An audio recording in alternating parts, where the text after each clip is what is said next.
ورحمۃ اللہ وبرکاتہ۔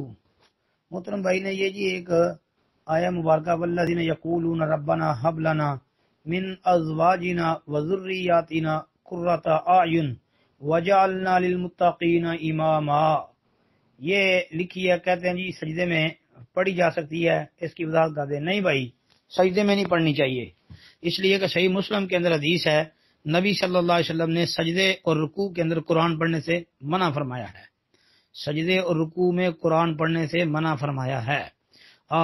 جو کچھ علماء یہ کہتے ہیں کہ جی ہم قرآن تو نہیں پڑھتے، ہم تو صرف دعا مانگتے ہیں، تو دعا ہی قرآنی جو ہے، قرآنی دعا صرف وہ اگر سجدے کے اندر پڑھ لی جائے تو اس میں حرج نہیں ہے، یہ علماء کا خیال ہے، لیکن علماء کی بات سے بھائی ہم متفق نہیں ہے۔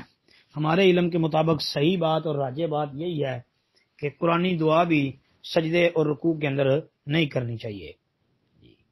سجدے کے اندر وہ دعا جو نبی علیہ الصلوۃ والسلام سے منقول ہیں، وہ رکوع کے اندر بھی جو نبی علیہ الصلوۃ والسلام سے منقول ثابت شدہ دعائیں ہیں وہی کی جائیں گی۔ قرآنی دعا جو ہے وہ سجدے کی حالت میں یہ درست نہیں ہے جی۔ السلام علیکم ورحمۃ اللہ۔